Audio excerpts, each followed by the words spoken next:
First tonight, after Tim Bliefnick stated he would like a new trial, the Illinois Appellate Court is now left with a decision on whether to grant it or deny it. KHQA's Hayden Donaldson breaks down key moments from the hearing. Hayden?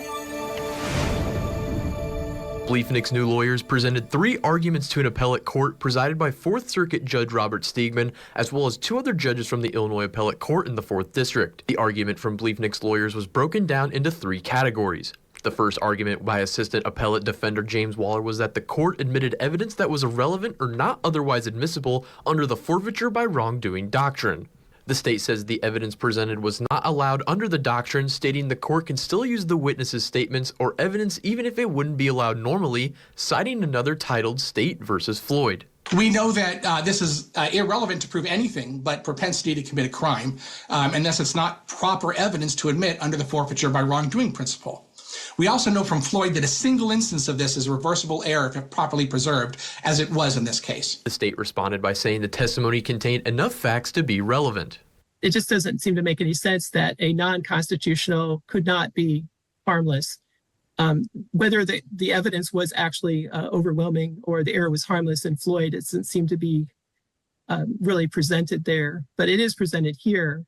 And so that's why I think this court should start the analysis of whether any error would have been harmless. The second argument had to do with Josh Jones's closing arguments, where Jones told the jury of Bliefnick's internet searches about the case went beyond what was published and did not prove what had or had not been released. We're looking at a case with no fingerprint analysis, no conclusive DNA analysis, circumstantial evidence, no doubt substantial amount, but any evidence of motive is completely specious without this improperly admitted evidence. The state said the internet searches were alarming and his searches warranted the relevance of being released. He's not just preparing, or he's not just, investigating the investigation and the internet. He's researching how to open windows and doors. And so, I mean, the idea is that this is evidence that is admissible for things like opportunity and motive. The third and final argument from the defense stated Judge Robert Adrian should not have presided over the case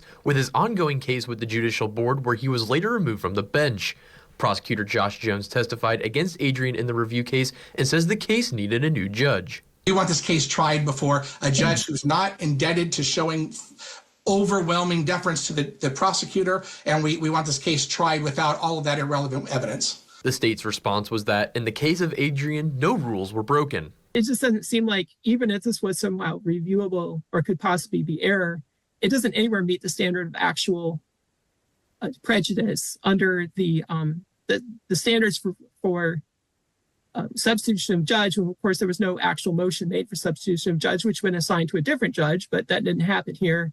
And the constitutional due process standard hasn't even been close to being met. In their closing remarks, Judge Steigman asked the biggest question: what explanation could the defense come up with for how Bliefnick behaved and what he said? Waller responded saying it was not up to them. Your Honor, it's not our burden to demonstrate theories of innocence here at this point. I know it's not your burden, counsel, but I'm asking you anyway. The appellate court will make a decision, but that decision is not known when it will be made. I'm Hayden Donaldson reporting. Thanks, Hayden. So once again, there is no date set for the appellate court to release its decision, but we will continue to follow this story.